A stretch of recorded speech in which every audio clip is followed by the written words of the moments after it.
Bem, bom dia pessoal, meu nome é Eduardo Lima Moraes, eu sou membro do Subsistema Elétrico e do Departamento do Financeiro da equipe Polyracing e hoje eu vou estar apresentando para vocês um guia de como utilizar o programa Git e a plataforma GitHub para acessar o código da equipe Polyracing e contribuir para os trabalhos da equipe.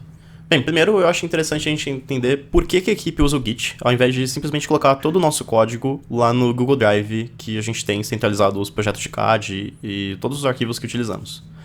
O Git resolve um problema clássico nos projetos de programação chamado versionamento ou controle de versionamento dos arquivos. Basicamente, o problema que ele resolve é o seguinte: se você tem um projeto de código, digamos por exemplo um datalogger da equipe, e você está trabalhando nele, mas algum outro membro também precisa trabalhar em outra parte do datalogger que você não está trabalhando. Digamos por exemplo que eu sou o Dudu e a Júlia precisa trabalhar nisso ao mesmo tempo. Então eu baixo o código do datalogger do Google Drive e eu começo a trabalhar. Eu vou fazer isso, sei lá, dia 10. E aí eu fico 5 dias trabalhando nesse código, mexendo em algumas das funções que me deram a tarefa de trabalhar nisso. Só que lá por volta do dia 13, ou por aí, a Júlia também baixa esse código, o mesmo código que eu tinha baixado, do Google Drive, e começa a trabalhar em uma outra função que não está relacionada à minha. O problema acontece quando no dia 15 eu decido fazer upload da minha versão do código. Até aí, tá tudo certo. Tudo que eu fiz está salvo, e o código está atualizado com as coisas que eu precisava fazer. Só que, no mesmo dia, a Júlia decide também fazer o upload do código dela. Qual que é o resultado quando a gente faz isso? O resultado é o seguinte: a gente perde todas as minhas mudanças do código de forma irrecuperável, ou pelo menos muito chata de recuperar, utilizando o versionamento do Google Drive. O Git resolve esse problema, fazendo com que eu possa fazer as minhas edições no código no computador, a Júlia possa fazer as edições no código dela, e quando a gente for fazer upload do nosso código, o Git já tem um algoritmo chamado Git Merge, que ajuda a gente a misturar os dois arquivos. Ele consegue entender que eu mexi, por exemplo, da linha 100 à linha 150, e a Júlia mexeu da linha 20 à linha 50, e ele consegue criar uma nova versão do arquivo que tem tanto as minhas mudanças quanto as dela. Além disso, o Git permite a gente encontrar versões antigas dos arquivos e entender por que foram feitas as mudanças, porque cada mudança no Git está associada a uma mensagem. Então, esse é o problema que o Git resolve. Agora vamos falar um pouquinho do GitHub. O Git, por si só, não vai resolver o nosso problema se a gente continuar colocando os arquivos no Google Drive. Se eu vou e faço upload dos meus arquivos no Google Drive e a Júlia faz upload no Google Drive de novo, mesmo que a gente esteja usando o Git, os arquivos vão ser sobrescritos. Então a gente precisa de alguma plataforma que hospede o nosso código e sirva como uma fonte de verdade. Ou seja, a versão que está naquela plataforma vai ser a versão... digamos, a versão correta do código, enquanto as minhas versões locais e as versões locais da Júlia são versões alteradas que vão se misturando toda vez que fazemos upload a versão que está na plataforma, que vai ser a versão autêntica, a versão correta do código. Para isso, a equipe utiliza o GitHub, que é uma das plataformas principais usadas hoje para isso, mas também existem alternativas, como o GitLab ou o Codebark. Eu vou ensinar nesse guia daqui como utilizar o Git, bem de forma simplificada, e o GitHub, porque é o que a gente já está usando na equipe.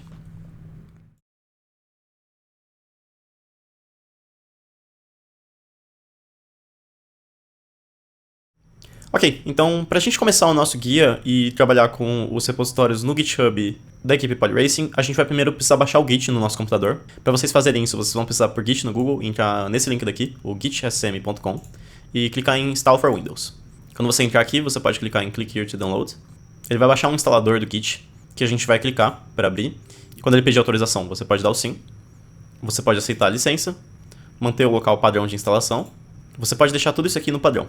Isso aqui já vai configurar tudo que a gente precisa para poder trabalhar com ele. Isso aqui você também pode deixar padrão e dar um Next. O editor de texto, eu recomendo que vocês troquem e coloquem o Visual Studio Code como editor padrão. Só que para você fazer isso, ele vai ter que estar instalado já no seu computador. Então no meu caso, como a gente está usando sem nada aqui, eu vou colocar o nosso Notepad como padrão por enquanto.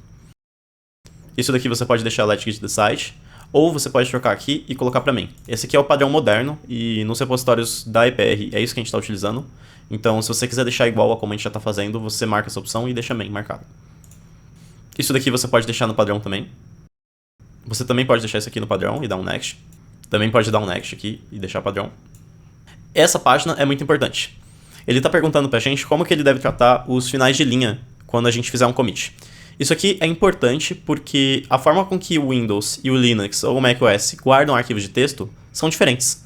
Então você pode manter essa padrão daqui Checkout Windows Style, Commit Unix Style Line Endings. Essa configuração ela é importante para você não corromper os arquivos ou trocar todos os finais de linha quando você abrir um arquivo que foi feito no Linux ou no Mac ou vice-versa. Então deixe nessa bolinha daqui, não troque ela, por favor. Isso daqui você também pode deixar padrão. Esse daqui você pode deixar padrão, mas eu recomendo que você utilize o Rebase. Eu não vou conseguir explicar agora tudo que isso aqui faz, porque para explicar o que essa coisinha significa, eu vou ter que explicar para vocês o que é esse comando git pull. Então a gente vai falar disso mais tarde, após essa instalação. E você também pode deixar isso aqui padrão e dar um next. Pode deixar isso aqui e dar install. Agora que a instalação finalizou, você pode marcar essa caixinha daqui, que vai só abrir uma aba no navegador, e dar um finish. O Git já está instalado no nosso computador e a gente vai poder trabalhar com o versionamento de arquivos. Você vai ver que ele adicionou dois atalhos aqui, o git cmd e o git bash. Isso daqui é um terminalzinho do próprio Git para você poder trabalhar com os comandos do Git, como se você estivesse no Linux. Só que você não vai precisar utilizar isso daqui no nosso caso, porque a gente vai trabalhar com o Visual Studio Code como editor. Agora o próximo passo para a gente vai ser instalar o Visual Studio Code, que é o editor que eu recomendo que vocês utilizem quando vocês forem usar o Git. Ele já tem integração ao Git por padrão, e você hoje em dia pode programar o STM32 e os Arduinos utilizando o Visual Studio Code. Você pode baixar ele pelo site do próprio Visual Studio Code, clicando em Download for Windows, ou você pode vir na lojinha do Microsoft e pesquisar aqui por Visual Studio Code e baixar por aqui. O resultado é o mesmo, eu vou baixar por aqui porque eu acho mais conveniente. Ok, agora que a instalação do Visual Studio Code acabou, eu vou ter um atalho agora para poder abrir o Visual Studio Code no meu menu iniciar, e eu vou fixar ele para poder acessar ele mais fácil, mais tarde.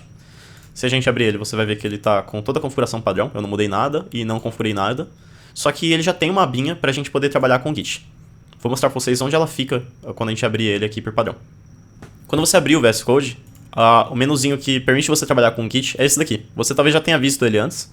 É a aba Source Control, e ele já cita aqui a funcionalidade do Git. A gente já vai trabalhar com isso daqui. Só que antes, a gente vai precisar criar a nossa conta do GitHub para poder acessar os repositórios da equipe Polyracing. Voltando aqui no navegador, então, você vai precisar pelo GitHub e vai abrir o site dele. E vai vir em criar uma conta se você ainda não tiver criado uma para alguma coisa da Poly ou da faculdade que você está fazendo, aqui na USP. Quando você vier criar, você vai precisar colocar um e-mail, uma senha, um nome de usuário, e esse é o nome de usuário, ele é fixo, então escolha alguma coisa que você vai querer que fique para sempre. E você pode vir aqui depois em criar conta. Depois que a gente tiver criado a nossa conta do GitHub, você vai receber acesso a um dashboard como esse daqui. Eu já entrei no meu caso na minha conta pessoal, porque para você trabalhar com as coisas DPR, você vai precisar ter acesso à organização DPR. Para você poder acessar ela, depois que você já tiver aceitado o convite, você pode vir aqui no seu ícone de perfil e em Organizations. Em tese vai aparecer aqui a equipe Polyracing e você pode clicar nela para abrir. Como vocês podem ver, aqui a gente tem todos os projetos que estão atualmente hospedados, então tem o site da Polyracing, o firmware do Datalogger, o código da nossa PDU, o dashboard que a gente utiliza para o piloto e os notebooks em Python para analisar os dados do Datalogger. Para trabalhar aqui como exemplo, eu vou estar pegando o site da Polyracing para fazer um exemplo para vocês. Quando vocês vierem aqui, vocês vão poder vir em Code e nesse espaço daqui você tem a opção de pegar o código para baixar. Como a gente vai estar trabalhando com Git, eu não quero que vocês baixem o zip. Ao invés disso, eu quero que vocês trabalhem com o clone. Só que para a gente poder clonar alguma coisa no Git, a gente vai precisar antes criar uma chave SSH. Essa chave ela serve como autenticação do seu computador aqui no Git. Para a gente criar essa chave, vocês vão abrir o terminal do computador. Vocês podem simplesmente clicar o botão do Windows e precisar por terminal. Quando você abrir o PowerShell, você vai digitar esse comando daqui, ssh-keygen. Você pode deixar todas as configurações do padrão e clicar Enter. Fica clicando Enter até ele criar. Isso aqui basicamente cria o nosso acesso para a gente poder pegar os códigos do GitHub sem ter que colocar a nossa senha do GitHub toda vez. É uma forma mais segura de baixar o código e de hospedar ele. Para a gente botar essa chave SSH na nossa conta e poder usar ela, a gente vai clicar no nosso ícone de perfil, a gente vai abrir a nossa aba de configurações. Dentro de configurações tem uma aba chamada SSH and GPG Keys. Você pode clicar nela e clicar em nova chave SSH, New SSH Key. Depois que você clicar nisso daqui, você pode dar um nome para ela. Isso aqui é só o nome do seu computador. Então aqui eu vou chamar computador PR. E aqui a gente vai colar o valor dela. Para a gente achar a nossa chave, a gente pode utilizar o terminal, ou então vamos nas pastas e eu vou mostrar para vocês onde que fica o arquivo dessa chave. Quando você abrir as pastas do seu computador, você pode vir em este computador, descolocar o C, você vai entrar em usuários, você vai entrar no nome de usuário que você criou, e você vai ter uma aba aqui chamada .ssh. Se isso aqui não estiver aparecendo, você vai precisar vir em visualizar e mostrar arquivos ocultos. No caso, eu vou entrar em .ssh e aqui a gente tem esse arquivo. Esse arquivo é uma chave privada que serve como se fosse a sua senha para você acessar os repositórios. O arquivo que tem uma extensão .pub é o arquivo que você pode compartilhar e deixar no GitHub, e ele serve como uma contrassenha, para checar que você colocou a senha certa.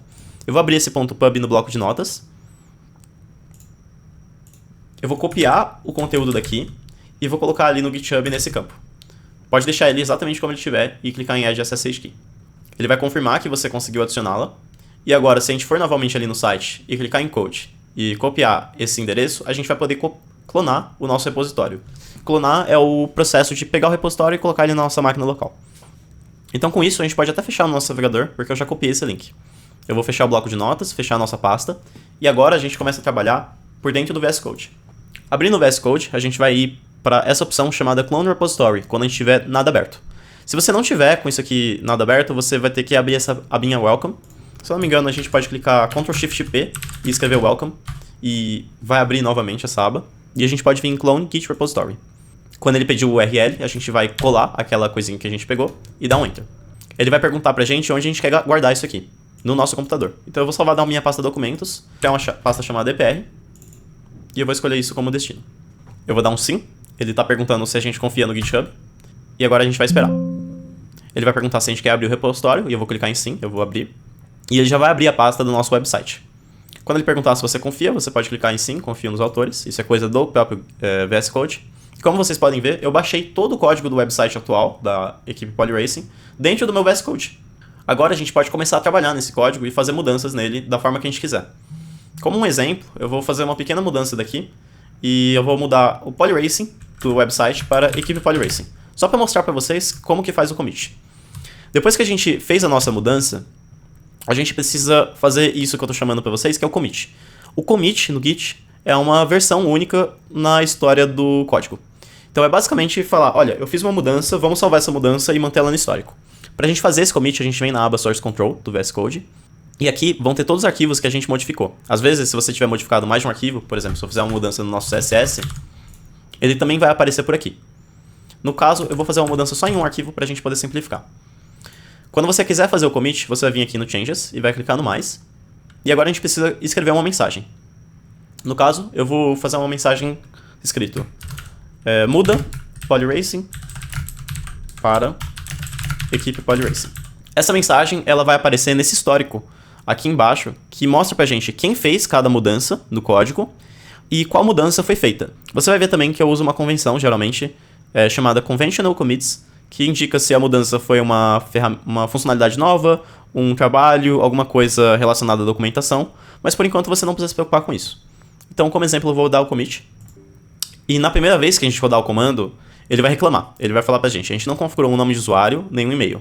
Isso aqui é esperado, e eu vou mostrar pra vocês agora como que a gente vai configurar isso aqui dentro do nosso Git. Dentro do próprio VS Code, a gente pode vir no nosso terminal, clicar em novo terminal.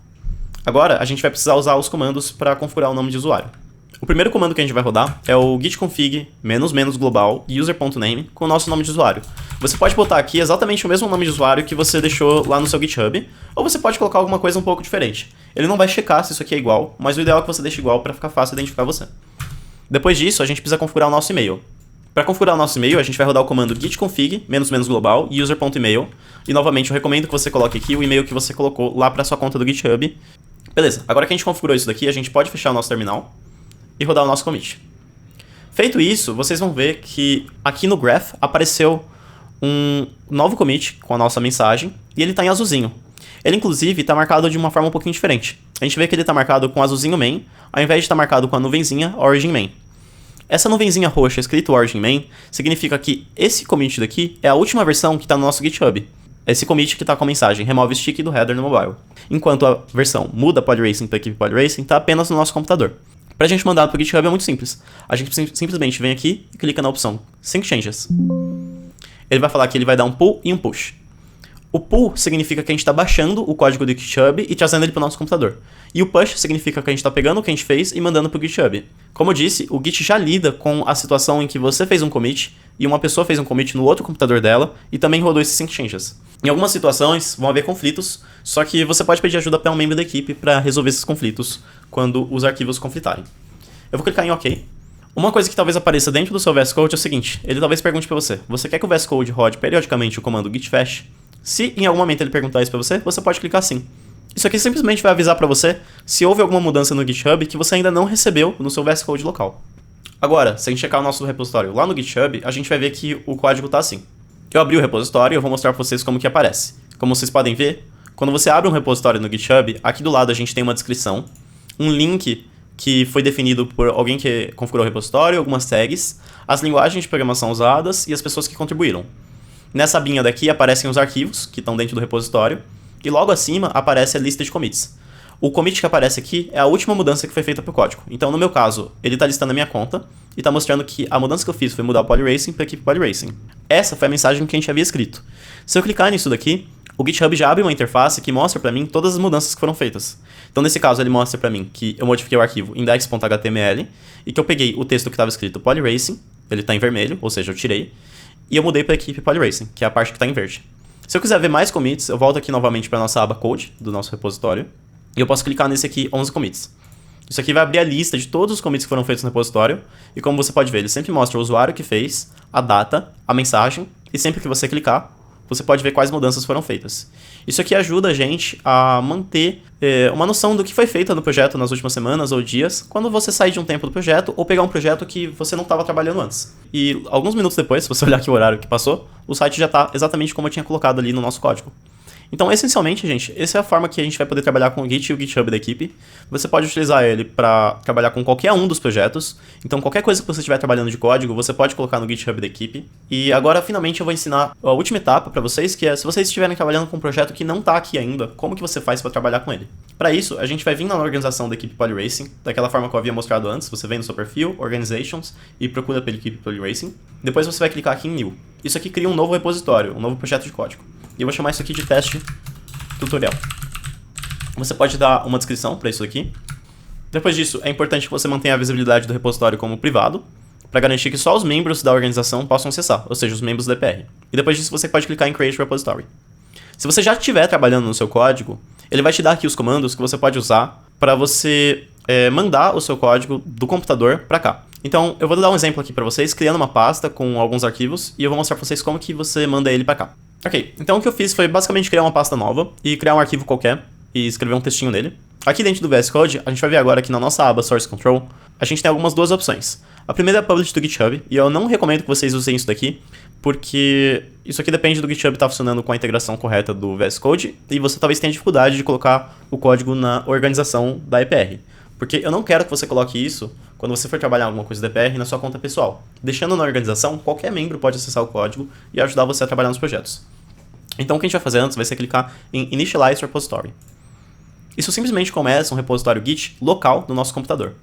A gente pode fazer o mesmo processo que a gente fez antes, vem em Changes, clica em Mais e escreve alguma mensagem.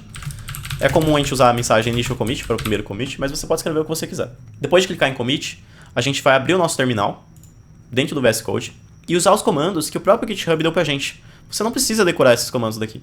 Ele simplesmente mostra pra você como que você faz. Então eu vou copiar o primeiro comando, vou colar. Esse comando git remote add origin simplesmente indica para o Git que o repositório remoto do nosso código está nesse endereço daqui, github.com, equipe Polyracing, teste tutorial. Depois disso, a gente roda esse segundo comando. Esse segundo comando garante que o nome da nossa branch, que é uma ferramenta que eu vou falar em outro vídeo, possivelmente, caso seja necessário, o nome da nossa branch vai ser main. A branch significa a versão do nosso código. Além de você poder criar commits, que são lineares, eles são uns depois dos outros, é possível você ter mais de uma versão do código de forma paralela, utilizando as branches do Git. Finalmente, ele vai dar o comando git push -o origin main, que simplesmente faz com que a gente pegue todo o nosso código que está aqui na nossa pasta e mande para o repositório. Eu vou rodar o comando, ele vai dar uma mensagem de sucesso, e agora, se eu entrar no navegador e recarregar a página, a gente vai ver que o nosso arquivo apareceu aqui exatamente como ele estava lá. Só para exemplificar agora, para finalizar o nosso tutorial, pessoal, eu vou mostrar para vocês o esquema das branches.